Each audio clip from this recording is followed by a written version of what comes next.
अस्सलाम वालेकुम क्लास। आज का जो हमारा लेक्चर है वो है regarding geography of Pakistan. Basically lecture number 2 of geography subject, and in this lecture we will discuss mainly the geography of Pakistan. Pakistan का जो हल्ले वकू है, लोकेशन है, जो इसकी जियोग्राफी है, उसको हम डिस्कस करेंगे।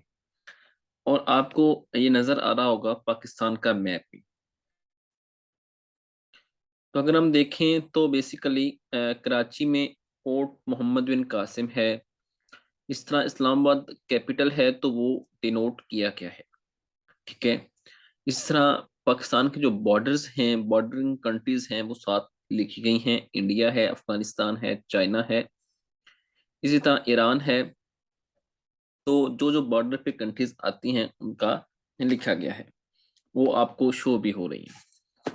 Starting with the Pakistan is located in the northwestern part of South Asian subcontinent. Pakistan became the state as a result of partition of British India on August 14, 1947. 14 अगस्त 1947 को आपको पता है कि पाकिस्तान जो है वो मार्ज़ वजूद में आया। पाकिस्तान मार्ज़ वजूद में 14 अगस्त 1947 को आया। पाकिस्तान ने अपने साथ क्या मिलाया? आज़ाद कश्मीर को after the Indo Pakistan war of 1947-48। तो आपको पता है कि जब 1947 के बाद एक जंग स्टार्ट हुई, एक वॉर स्टार्ट हुई, जो बेसिकली किसके लिए थी? कश्मीर के लिए थी। क्योंकि कब्जा कर लिया था इंडिया ने कश्मीर पे। तो हालांकि वो एक मुस्लिम मेजॉरिटी एरिया था, इसकी वजह से पाकिस्तान की और इंडिया की जंग शुरू हुई, और उसमें कुछ एरिया पाकिस्तान ने कश्मीर का हासिल कर लिया और कुछ एरिया जो है वो अभी भी उनके पास है। तो जो एरिया पाकिस्तान ने हासिल कर लिया उसको हम आज़ाद कश्मीर कहते हैं, और जो एरिया अभी तक इंडिया के पास है उसको हम जम्मू कश्मीर कहते हैं। Initially, Pakistan also included the northeastern sector of the subcontinent, where Muslims are also in majority. The east wing and the west wing of Pakistan were, however, separated by 1600 kilometers of hostile Indian territory. Basically, Pakistan के दो parts थे, एक था east Pakistan, एक था waste Pakistan. East Pakistan जो था वो जो बंगाल का इलाका था, जो आज बांग्लादेश है, वो एक सेपरेट टेरिटरी थी पाकिस्तान की, उसको ईस्ट पाकिस्तान कहा जाता था। और उसके दरमियान इंडिया का 1600 किलोमीटर रीजन आता था, उसके बाद वेस्ट पाकिस्तान आता था। सो दो पार्ट है पाकिस्तान के, और पाकिस्तान को, ईस्ट पाकिस्तान को वेस्ट पाकिस्तान से कम्युनिकेट करने के लिए इंडियन टेरिटरी से गुजरना पड़ता था। इसी तरह वेस्ट पाकिस्तान को ईस्ट पाकिस्तान से भी जब कम्युनिकेट करना होता था तो उनको गुजरना पड़ता था। लेकिन ये जो इशू है ये रिजॉल्व ना हो सका, और एट द लास्ट 1971 में ईस्ट पाकिस्तान जो है, ईस्ट विंग जो है, वो सेपरेट हो गया दिसंबर 1971 में, और उसका नाम बांग्लादेश है। सो उसके बाद हमने थोड़ा सा, मैंने इसको हाईलाइट कर दिया है, जो बड़ा इंपॉर्टेंट पोर्शन है regarding your paper point of view. Pakistan occupies a position of great geostrategic importance bordered by Iran on west. Pakistan के वेस्ट पे क्या है? ईरान है। Afghanistan on the north west, north west पे क्या है? अफगानिस्तान है। ठीक है, जिसको हम शुमाल मगरब कहते हैं। नॉर्थ ईस्ट, शुमाल मशरक जो है उधर चाइना है। इंडिया ईस्ट पे मौजूद है मशरक में, और अरेबियन सी, बहीरे अरब जो है वो साउथ पे मौजूद है। ठीक है, जनूब में मौजूद है। अब टोटल एरिया लैंड जो है वो है 803940 स्क्वायर किलोमीटर। यहाँ पे एक चीज बच्चों को क्लियर नहीं होती, बुक्स में लिखा होता है 796096 स्क्वायर किलोमीटर, उसमें जो आज़ाद कश्मीर है और गिलियत बल्तिस्तान का एरिया इंक्लूडेड नहीं होता, इसलिए वो 796096 किलोमीटर स्क्वायर किलोमीटर जो है वो लिखा होता है। लेकिन अगर हम आज़ाद कश्मीर और गिलगित बल्तिस्तान का इलाका जो बेसिकली दोनों डिस्प्यूटेड टेरिटरीज हैं उनको इंक्लूड करें तो हमारा एरिया बनता है 803940 kilometre. The boundary with Iran, Iran के साथ कितनी बाउंड्री है हमारी? 800 किलोमीटर की लेंथ की बाउंड्री है, ठीक है। और ये बाउंड्री जो है ये डिलिमिटेड हुई थी बाय ब्रिटिश कमीशन इन 1893, जिसमें जो ईरान है उसको उस वक्त का जो बलूचिस्तान था, ब्रिटिश इंडियन बलूचिस्तान, उससे सेपरेट किया था एक बाउंड्री कमीशन जो है उसने। In 1957, Pakistan signed a frontier agreement with Iran, and since then, the border between the two countries has not subject of serious dispute.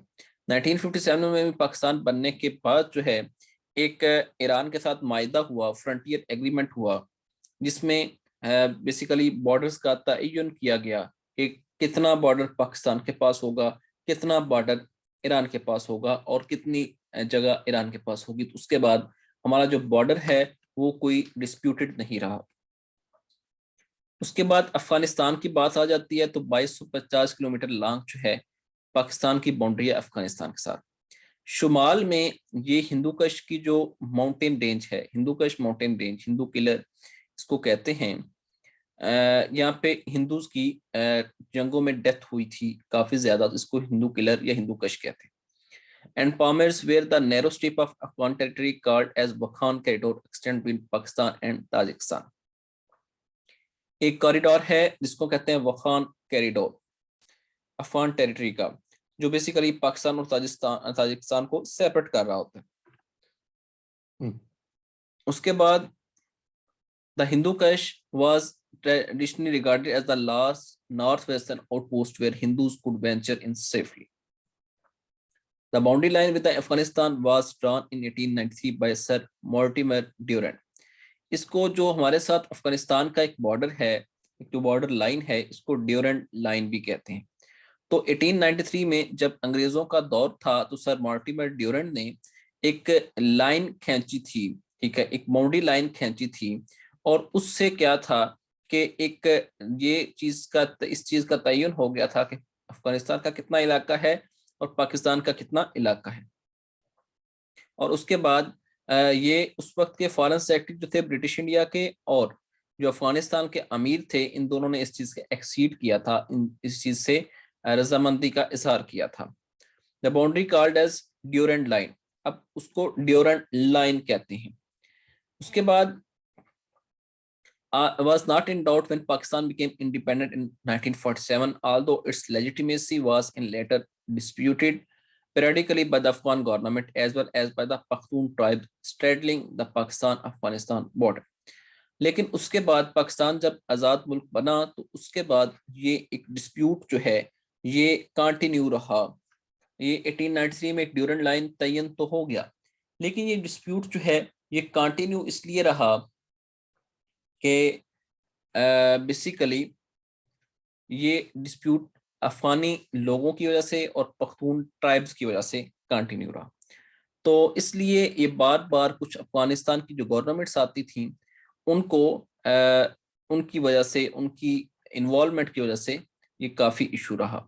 On the other hand, Afghanistan claimed that the Durand line had been imposed by a stronger power upon a weaker one. Afghanistan ये claim करता था कि Durand line क्योंकि अंग्रेजों ने तयन की थी तो ये हम पे इम्पोज की गई थी, हमारी इसमें रजामंदी शामिल नहीं थी। और and it favoured the establishment of state another state called as Pashtunistan और पख्तूनिस्तान। बेसिकली वो चाहते ये थे कि केपीके का जो इलाका है उसको पश्तूनिस्तान या पख्तूनिस्तान का जो नाम है वो दे दिया जाए, अलहदा मुल्क बना दिया जाए, ठीक है। On the other hand, Pakistan has the legitimacy of the British in the region insisted on the legality and the permanence of the boundary. The Durand line remained effective in 1994. Basically, Durand line जो है remained in effect 1994 तक। ये Durand line जो है अपने असर में रही है, जिस तरह थी वैसे ही रही। उसके बाद चेंजिंग्स आते रहे, लेकिन अब जो है अब ये जो बाउंड्री है उधर बेसिकली सुलाखों से बंद की जा रही है, उसको प्रॉपरली सील किया जा रहा है ताकि इधर उधर की मूवमेंट जो है वो रुकी रहे। उसके बाद north eastern tip of the country पे जो है पाकिस्तान के पास 84,159 स्क्वायर किलोमीटर का एरिया है जम्मू एंड कश्मीर का। The area consisting of Azad Kashmir, अब बेसिकली दो किस्म का कश्मीर है, एक जम्मू कश्मीर है, एक आज़ाद कश्मीर है। जम्मू कश्मीर जो है उसका जो एरिया है वो है 72,520 स्क्वायर किलोमीटर।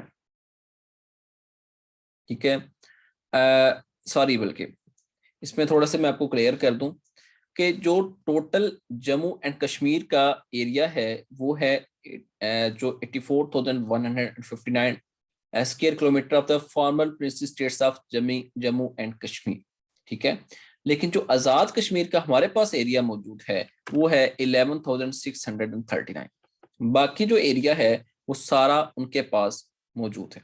लेकिन नॉर्दर्न एरियाज जो हैं जिनमें गिलगित और बल्तिस्तान है, गिलगित और बल्तिस्तान दो अलग-अलग इलाके हैं। हम इसको अब इकट्ठा एक सूबे का नाम देना चाहते हैं गिलगित बल्तिस्तान, लेकिन ये दोनों अलग-अलग इलाके हैं। तो इनका जो एरिया है वो है 72,520 square kilometre. The northern areas has 5 of the world 17 highest mountains. जो शुमाली हमारे इलाके हैं इनके पास जो दुनिया के सबसे बड़े 17 माउंटेन्स हैं, पहाड़ हैं, उनमें से 5 हमारे पास मौजूद है। It has also the extensive glaciers that has some been called as sometimes been called as third pole। तो ग्लेशियर्स क्या होते हैं, जब मैंने आपको कल बताया था कि ग्लेशियर जब बर्फ इकट्ठी हो के जमा होती रहती है और बहुत ज्यादा हद तक जमा हो जाती है उसको ग्लेशियर कहते हैं। The boundary line has been a matter of pivotal dispute between Pakistan and India since 1947, and Siachen Glacier in northern Kashmir has been an important arena for fighting between two sides since 1984. तो basically Siachen glaciers वहाँ पे बड़ी ज़्यादा ठंड पड़ती है, वहाँ पे पाकिस्तान और इंडिया के जो सिपाही हैं, जो ट्रूप्स हैं, वो आपस में उनका झड़पें होती रहती हैं। ठीक है, और वहाँ पे बेसिकली इतनी ठंड होती है कि कुछ लोग जो हैं वो ठंड की वजह से उनकी डेथ भी हो जाती है। From the eastern end of the Afghanistan-Pakistan boundary, the boundary of about 520 kilometer runs generally southeast between China and Pakistan। China और पाकिस्तान की कितनी बाउंड्री है? 520 किलोमीटर, जो कराकरम पास के करीब जाके एंड होती है।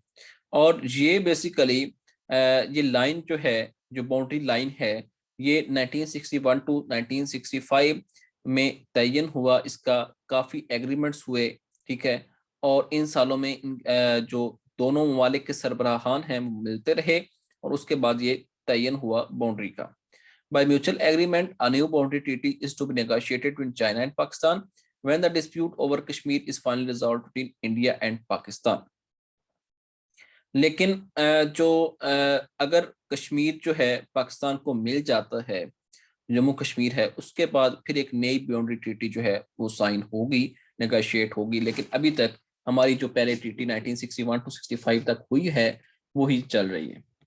The Pakistan-India ceasefire line runs from the Karakoram Pass west southwest to a point about 130 km northeast of Lahore। Almost Karakoram pass से अगर हम देखें तो एक सीज फायर लाइन है। ठीक है, जो कराकरम पास से लेकर लाहौर के नॉर्थ ईस्ट ऑफ लाहौर तक आती है। 130 kilometre north east of Lahore के, लाहौर से आगे जो है 130 किलोमीटर तक ये मूव करती है। ये इस लाइन की टोटल लेंथ है 770 किलोमीटर। ठीक है, जो लिखा हुआ है ना 130 kilometre north east of Lahore के, नॉर्थ ईस्ट जो शुमाल मशरक है लाहौर का, उससे आगे 130 किलोमीटर तक एक्सटेंड करती है। ठीक है, और ये सीज फायर लाइन इसको क्यों कहते हैं? क्योंकि जब 1947-48 में एक इंडो पाकिस्तान वार स्टार्ट हुई थी और उसमें यूएन ने, यूनाइटेड नेशंस ने मिलके एक सीज फायर लाइन जो है उसका तयन किया था कि इस लाइन से आगे आप दोनों क्रॉस नहीं करेंगे। और उसके बाद जो सीज फायर लाइन है वो अपने इफेक्ट में आई कब? जनवरी 1, 1949 में। 18 मंथ्स जो है फाइटिंग होती रही और उसके बाद एक शिमला एग्रीमेंट हुआ जुलाई 1972 में। तो उसके बाद से इसको लाइन ऑफ कंट्रोल कहते हैं। पहले इसको सीज फायर लाइन कहते थे क्योंकि यूएन कमीशन ने इसको तयन किया था इसका। उसके बाद सिमला एग्रीमेंट के बाद उसको लाइन ऑफ कंट्रोल कहा जाता है। उसके बाद Pakistan India boundary continues irregularly southwards for about 1280 kilometres.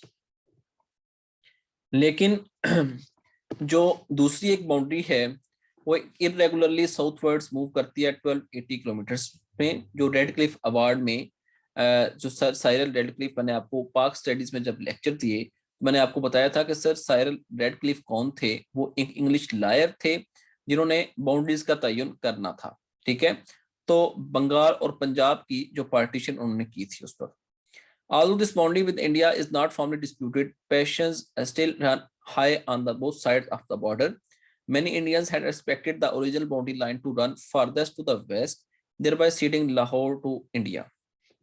लेकिन होता क्या है कि इंडिया ये चाहता है कि लाहौर भी हमें मिल जाए। ठीक है, क्योंकि पंजाब और बंगाल की सेपरेशन हुई थी, वहां पे भी इसी तरह एक पंजाब है, वहां पे भी इसी तरह एक बंगाल है।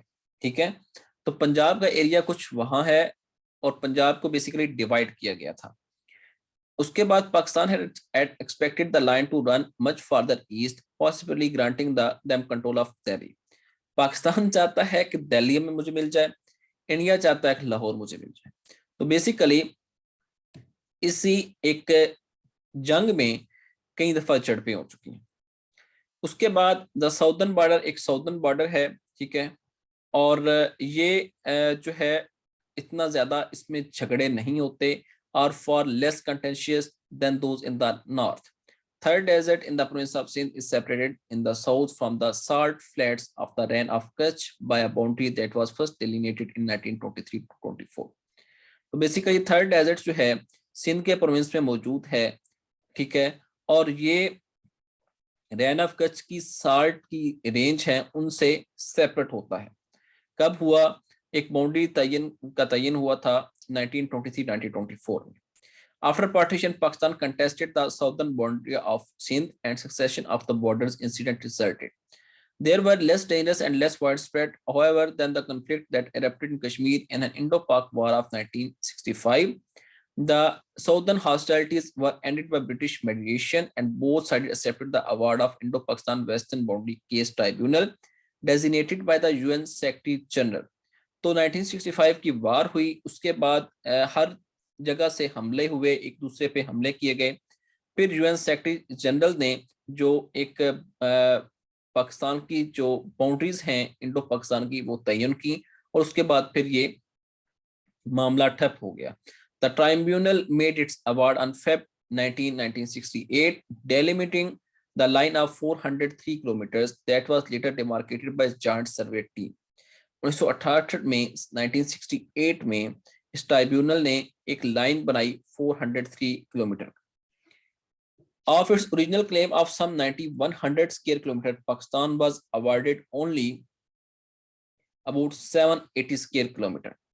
पाकिस्तान का क्लेम था कि मेरे पास 9100 किलोमीटर जो है वो 9100 किलोमीटर जो है वो मेरी रेंज बनती है, लेकिन पाकिस्तान को 780 स्क्वायर किलोमीटर सिर्फ दिया गया।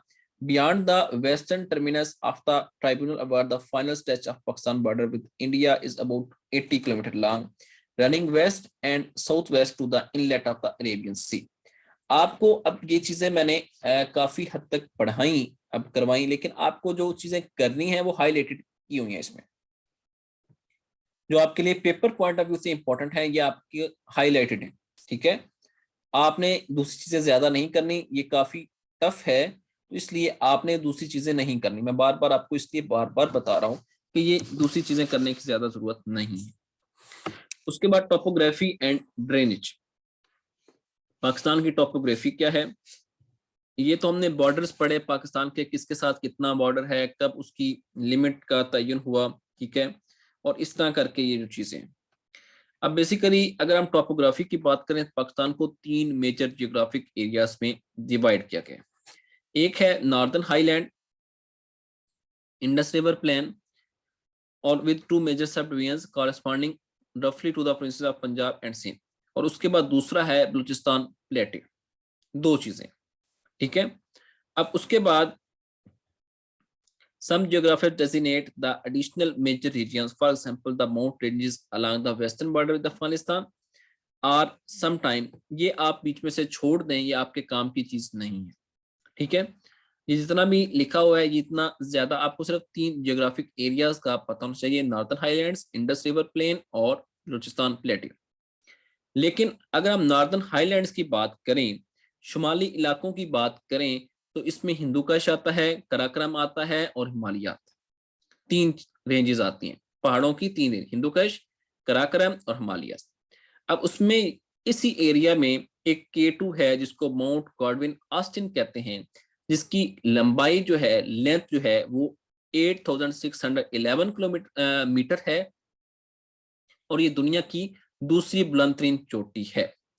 और एक इनमें से नागा पर्वत के नाम से है, जिसकी 8126 मीटर लंबाई है, और ये 12th हाईएस्ट है। तो ये बड़ी इंपॉर्टेंट है पेपर पॉइंट ऑफ व्यू से, ये आपको मस्ट पता होना चाहिए। More than one half of the summits are over 4500 meters। जो 50% से ज्यादा पहाड़ियां हैं, पहाड़ हैं, उनकी लंबाई 4500 मीटर से ज्यादा है। और मोर देन 50 पीक्स, और 50 से ज्यादा जो चोटियां हैं उनकी जो लेंथ है वो 6500 मीटर से ज्यादा है। ये चीज आपको पता होनी चाहिए। उसके बाद south to the northern highlands and west of the Indus River plain are the Safed Koh range along the Afghanistan border and Suleiman range and Keithar range। तो अगर साउथ, हम नॉर्दर्न हाईलैंड से साउथ की तरफ move करें और Indus river plane से waste की तरफ मूव करें, एक सफेद कोह रेंज आती है along the अफगानिस्तान बॉर्डर, जो basically western extent of the province of Sindh and reach almost to the southern coast, जो जनूबी जो कोस्ट है उस तक रीच करती है।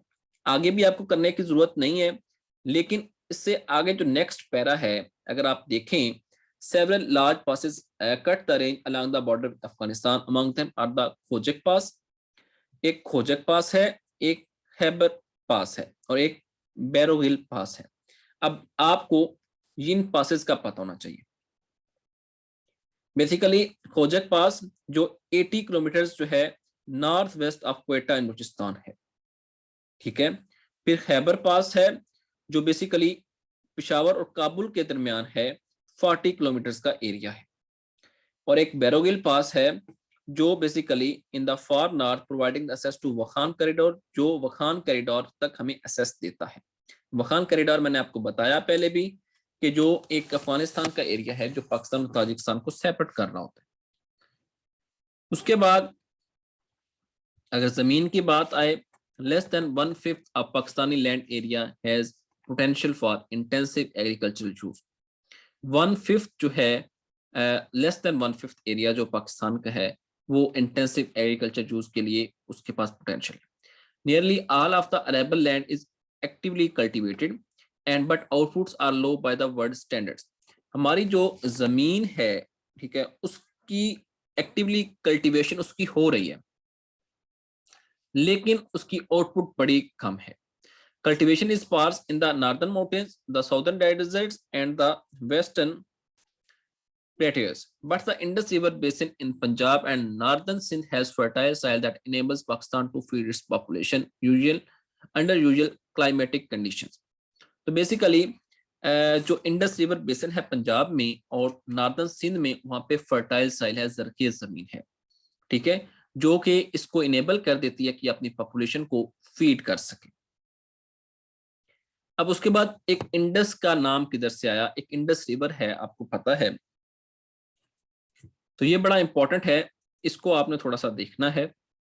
The name Indus comes from the Sanskrit word, Sanskrit जबान का वर्ड है सिंधु, तो उससे इंडस आया, जिसका मतलब होता है ओशियन, बहीरा, from which also the comes the word Sindh, Hindu and India. अब उसके बाद Indus one of the great rivers of the world, Indus river जो है ये दुनिया के अजीम बड़े रिवर्स में इसका शुमार होता है, जो साउथ वेस्टर्न तिब्बत के रीजन से निकलता है, about 160 kilometre west of the source of the Sutlej river, which joins the Indus in Punjab and Brahmaputra, ये भी एक रिवर का नाम है, which runs eastward before turning south west and flowing through Bangladesh. तो बेसिकली ये ब्रह्मपुत्रा और इंडस जो हैं ये दोनों क्या करते हैं, ब्रह्मपुत्रा इंडिया से गुजर के सीधा जाता है बांग्लादेश, लेकिन जो इंडस है ये पाकिस्तान से भी गुजरता है, इंडिया से भी गुजरता है और फिर जाता बांग्लादेश में है। The catchment area of Indus is estimated at almost 1 million square kilometer, and all of the Pakistan major rivers, the Kabul, Jhelum, Chenab, Ravi, Sutlej, flows into it. जितने भी पाकिस्तान के बड़े रिवर हैं वो इसके अंदर जाके गिरते हैं। The Indus River basin is large, fertile alluvial plain formed by the silt from the Indus. This area has been inhabited by agricultural cultivation for at least 5,000 years. आपके लिए जो चीज इंपॉर्टेंट है वो मैं आपको बता देता हूँ, इंडस का वर्ड किधर से आया और कितने रिवर्स जो हैं और जो कैचमेंट एरिया इंडस का वो कितना है। उसके बाद इंडस रिवर निकला कहाँ से ये आपको पता होना चाहिए। The upper Indus basin plan includes Punjab, the lower Indus basin plan begins at Panjnad river. तो अपर इंडस बेसिन है, एक अपर इंडस है, एक लोअर इंडस है, ठीक है। अपर रीजन जो इंडस का है उसमें पंजाब आ जाता है, लोअर जो है वो पंजनत रिवर से स्टार्ट होता है और extend south to the coast. In Punjab are the, Punjab में जो उसने 5, पंजाब जो वर्ड है ये 5 दरियाओं की जमीन, पंज आब, 5 दरियाओं की जमीन, लैंड ऑफ 5 वाटर्स। इसमें इंडस है, झेलम है, चिनाब, रावी, सतलज, 5 रिवर्स, ठीक है। और उसके बाद सतलज जो है ये mostly Indian side of the border की तरफ होता है। In southern part of the Punjab, province of Punjab, the British attempted to harness the irrigation power of water over 100 years when they established what come to known as canal colonies, ठीक है। आपको बस ये पता होना चाहिए कि जो सतलज है वो Indian side of the border की तरफ आता है मोस्टली, ठीक है। लेकिन आपको जो पंजाब में दरिया हैं कौन कौन से हैं, इंडस, झेलम, चिनाब, रावी, सतलज, इनका आप पता होना चाहिए। उसके बाद पाकिस्तान के पास डैम्स कितने हैं ये आपको मस्त पता होना चाहिए। पाकिस्तान के पास डैम्स कितने हैं, Pakistan has 2 great river dams, एक तरबेला डैम है और एक मंगला डैम, ठीक है। तरबेला डैम इंडस रिवर पे है, मंगला डैम झेलम रिवर पे है। ये 2 चीजें आपके लिए बड़ी इंपॉर्टेंट है, ठीक है। और उसके बाद वारसक और काबल डैम भी पेशावर के नजदीक मौजूद हैं, लेकिन ये स्मॉलर है। 2 बड़े डैम हैं, तरबेला है, मंगला डैम। वारसक और काबल डैम पेशावर के नजदीक मौजूद हैं लेकिन स्मॉलर है। These dams, along with the series of headworks and barrages built by British and expanded since independence, are of vital importance to the national economy and play an important role in calming the raging flood waters of 1992, ठीक है। तो basically ये जो flood water को अकामुलेट करना, dam से basically flood water अकामुलेट होता है। 1992 का जो सैलाब आया था उसमें उन्होंने काफी हद तक काम डाउन किया था।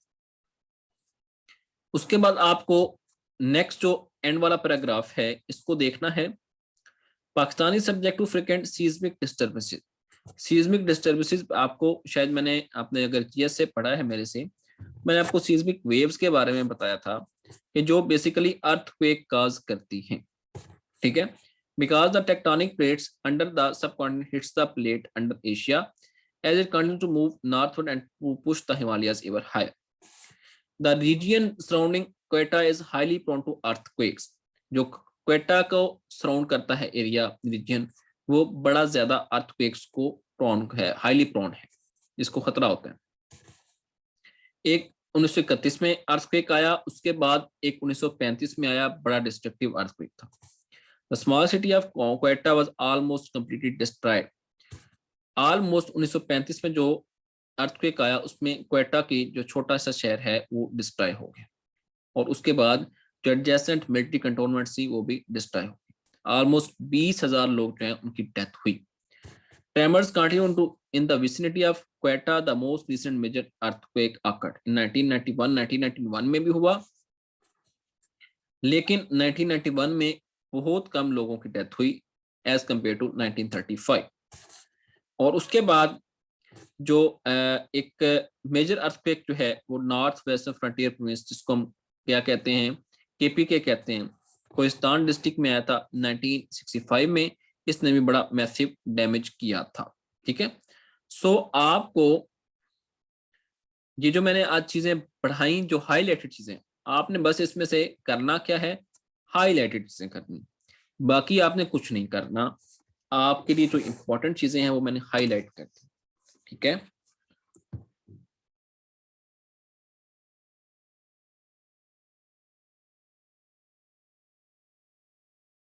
If you have any question regarding anything you may ask.